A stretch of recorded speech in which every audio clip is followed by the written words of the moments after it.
Have you ever wondered about some of the ways that you could save money, especially in a skincare business, while you're trying to test out formulas and just trying to create your product? Then yeah, I lost a bunch of money when I was testing product, trying to create products. And because of that, I can come to you with these tips. So keep watching so I can save you some money as well. The first one that I know you have done well as well, buying a bunch of bulk ingredients to test your products. If you haven't even finalized a formula on this product and you're just buying a bunch, like you just, especially the unique ingredients that you might only need for that product, you bought it in a large amount, and then you go ahead, right, you buy this big amount of this one product, that's this one ingredient that you might need for only this product. You go ahead, you test this product, create this product to, to put it in the testing phase. You don't like this product, you don't like the ingredient inside of it, you don't like how it makes a product for you, you don't like nothing about it. Now you have this big bunch of this bulk of ingredients, raw material that you purchase. You might not be able to use in something else. Sometimes you can, but then you literally have to create another product just to use whatever ingredient that is, if it is a unique ingredient. And either that, or you just wasted a bunch of money on a product that you don't even want, like, or probably will not use in the future, and that will just expire and you'll have to toss. Purchase the ingredient in small portions first and then test it out, right? Small portions first and then test it out, because sometimes some of these ingredients are expensive and you're trying to buy a lot of them when you might not even end up creating that product or added that product to your line. So purchase a small amount first, test it out, see if you like it, and then you could go on to maybe buy in a bulk in order to add this product to your line. So by doing this, you will save yourself a lot of money in your testing phase. This one is a very popular one. I've done it, you've done it, you probably not have done it yet, so let's watch it so you don't have to do it either. It is seeing your favorite formulator, your favorite creator, whosoever this favorite person is online, and purchasing these ingredients. Sometimes in yourself you are not planning to create this product, you're not planning to create the items, and with this step overall, it all boils down to self-discipline. It's seeing these stuff, watching these things, and it takes a level of self-awareness to see these videos and say, because that's where I'm at now, see these videos and say, you know what, this formulation is nice, I like it, but I'm not going to create this. I'm not going to commit to creating this product, so I'm not going to go ahead and purchase these ingredients. As a result, you save money, because a lot of times we see our favorite creators and formulators, and what do?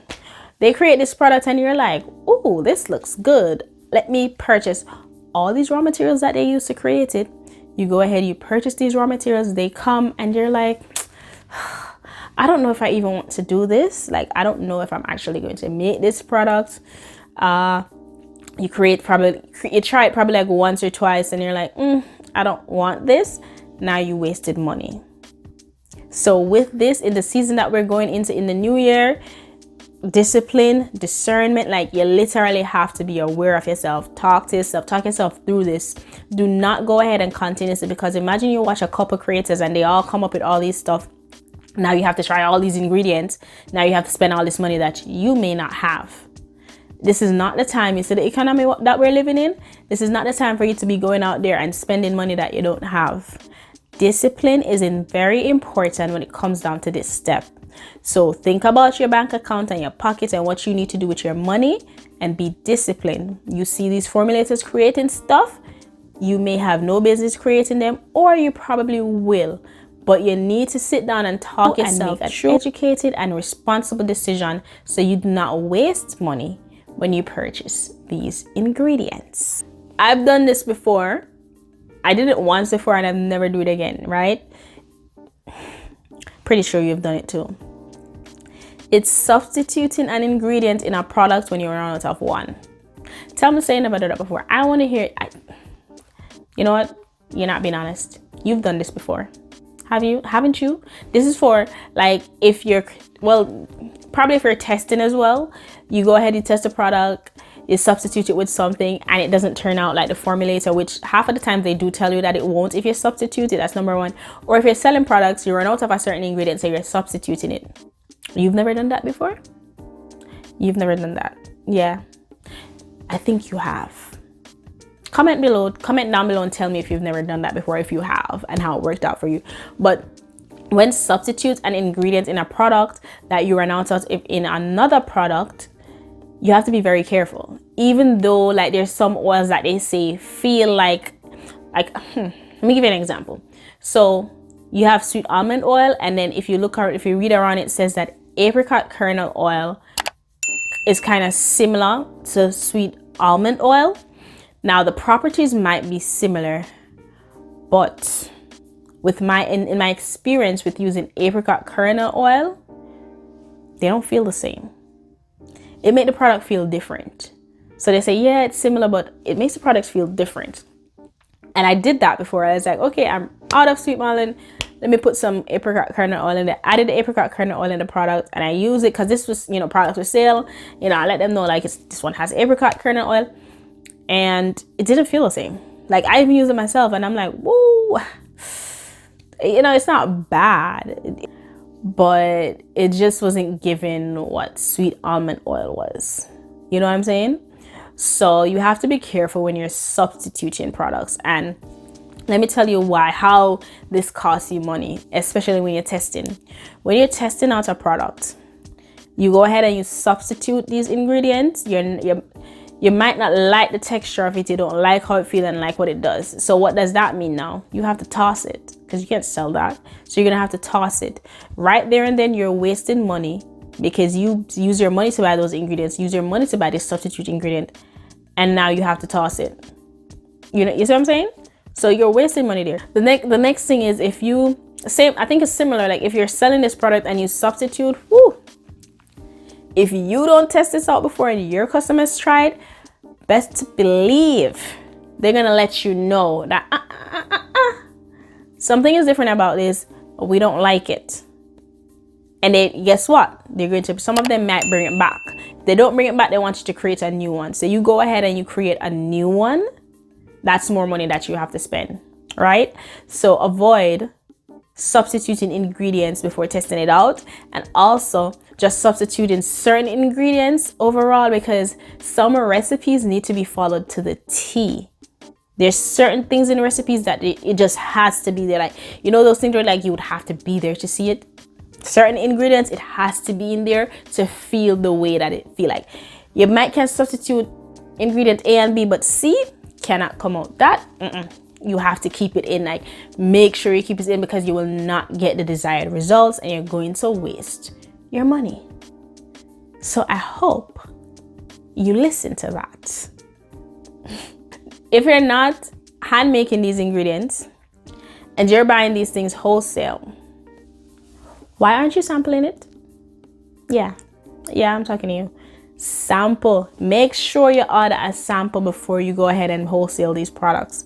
Don't you dare just go off of reviews, because reviews can be paid and then reviews are mixed. So the best way to know if this product is doing what it's supposed to do is purchasing this product yourself. Purchase these products yourself. Okay, purchase these products yourself. Purchase a sample size, sample it, use it, even purchase a couple samples and get other people for use, so you can get like a well-informed review on what to do with this product from yourself and people who have different tastes and like different things from you. So it is important for you to order a sample from your manufacturer or wholesaler or whosoever it is that you're getting this from. It doesn't even have to be skincare. Make sure you're sampling these products. Don't just go buy in bulk without your samples. If not, if you go ahead and buy bulk and these products arrive and you do not like them, that is money that you're wasting, because the wholesaler can say, well, we told you what was in it. Some of them might not even give back all your money. You might just get back a few of the money, You might just get back some of your money. It's a whole expense whirlwind that you do not want to deal with. So you need to make sure you sample these products so you can save money in your business. Next is something else that we want to talk about, but I think it goes with the previous point that we made about, watching your formulators and purchasing the ingredients. Purchasing equipment that you don't need.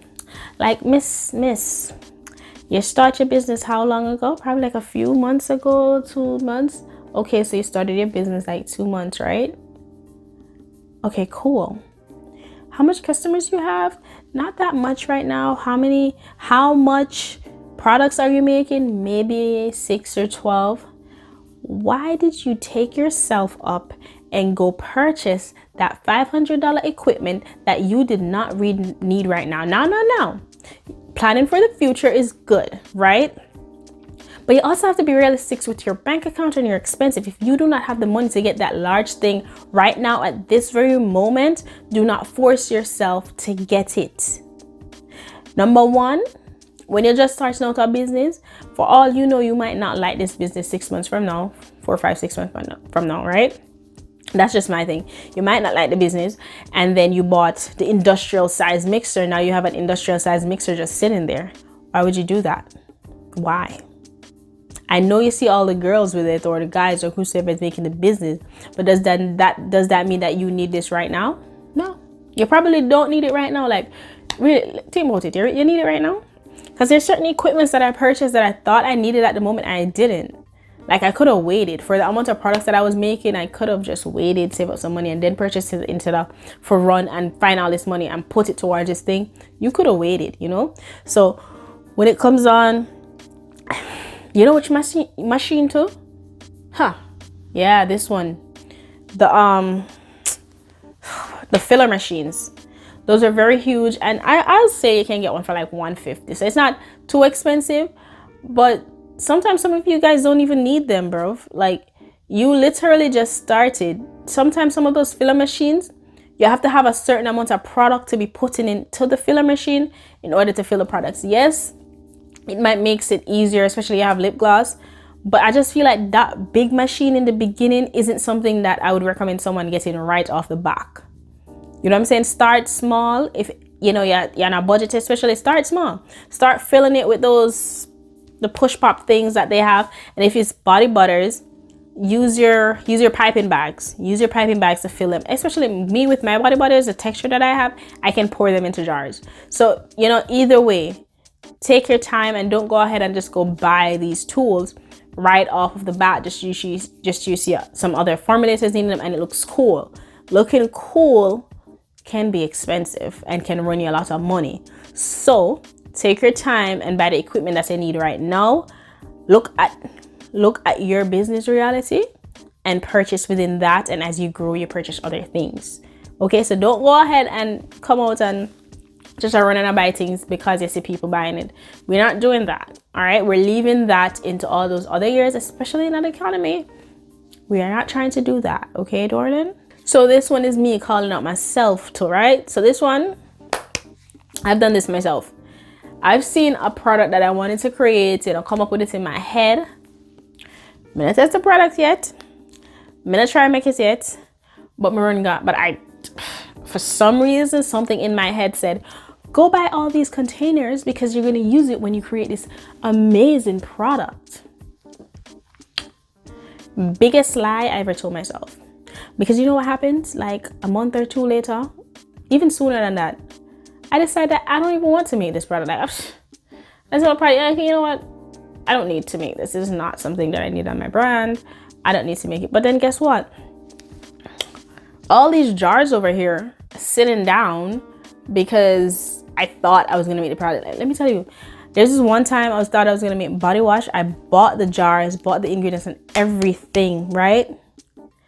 This was like in the beginning of my business. So that was like 2018, 2019. I still have those bottles up to today because I did not make no body wash. Me never make no body wash. Never make none. I didn't make any because it never did work. Like I don't know why I did that. So that's a waste of money. So do not go ahead and buy containers. I know you're probably like, common sense. Not everybody. Sometimes you just do things, you know. Sometimes you're in business and you just do things because you just want to do things, right? Because you're the boss, so you just want to do things. Try to avoid that mistake. Don't be like me. Don't go purchasing all these containers for a product that you haven't tried, tested, created, just a product in your head, and you're like, okay, it's going to need these containers. Let me go buy these containers, and you purchase these containers. Don't do that. You're going to waste money that way. So to save your money, Create, test, then purchase jars. Because sometimes we might create, test, and we might for some reason we might just not like the product. Like, I don't want this product to be on it's nice, but I don't want it to be a part of my line anymore. It doesn't go with my end goal, so I'm not creating it. Now you have all these jars, containers, whatever it is. So don't do that. Don't do that at all. So this next tip, I think I spoke to it in like my last 2 videos, and for some reason I keep saying it because I just need to make sure that you guys get it in your head. And the next video that I do will also like elaborate on this. Be careful of the influencers that you invest in. What I mean, influencer marketing is the thing nowadays, right? Everyone wants to market with influencers. They want to spend their money, market with influencers, go crazy, get all these sales. Depending on the influencer that you invest with, you might get a lot of sales, right? Then you have others that you might not get any sales. You might literally get 0 sales from them.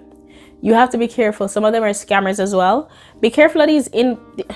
I hope I have a screenshot of one so I can show you. Have you ever get those random messages? Hey, I can help your business grow. Run. Some of those are scammers.com. Stay away from them. Some of these people are scammers, so you have to be very, very careful of influencers.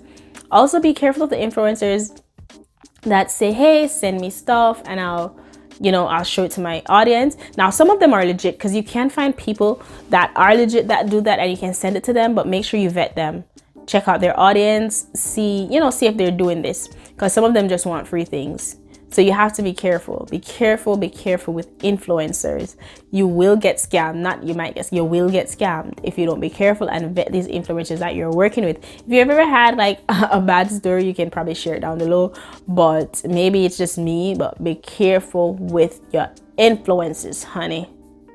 Be careful. If you want to see more of me and more of my tips, definitely watch this video right here, and it will elaborate on some more of the tips that I went over here, mistakes, whatever it is, whatever we choose. You can continue watching it here or here, wherever it is.